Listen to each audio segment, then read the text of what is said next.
গহনাগুলো সব নিয়ে এসছো তো? হ্যাঁ সব নিয়ে এসেছি। দাও আমাকে দাও। এখানে যা আছে সবই তো আমাদের, আমার কাছে থাক না। আরে দাও না। কি করছো সাহিল? ছাড়ো বলছি, ছাড়ো।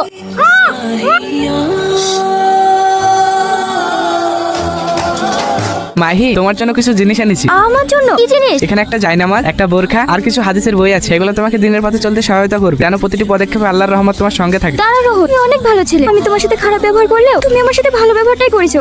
কিন্তু আমার পাশ জানার পর তুমি আমাকে ঘৃণা করবে। তুমি যদি মন থেকে তওবা করে সব খারাপ কাজ ছেড়ে দাও, যদি তোমার আসমান সমানও পাপ থাকে, আল্লাহ তাআলা সেটাও মাফ করে দেবে। আর যেটা আল্লাহ মাফ করে দেবে, মানুষ হয়ে আমরা কেন পারবো না? আমার কাছে লজ্জা আর কি আছে, আমি তোমাকে শিখিয়ে দিচ্ছি। নবীজি বলেছেন, যে ব্যক্তি আল্লাহর জন্য তার পথ পরিবর্তন করে, আল্লাহ তার জীবন পরিবর্তন করে। সত্যি মানুষ যে এত ভালো হতে পারে তোমায় না দেখলে বুঝতামই না। আমি তোমায় কতই না কথা শুনিয়েছি, কিন্তু আজ আমি তোমার স্বামীর অধিকার দেবো। আমার সমস্ত ভালোবাসা তোমায় দেবো। ভাবি মাদ্রাসা থেকে বাড়ার সময় রোহন ভাই একটা লরিতে অ্যাক্সিডেন্ট করি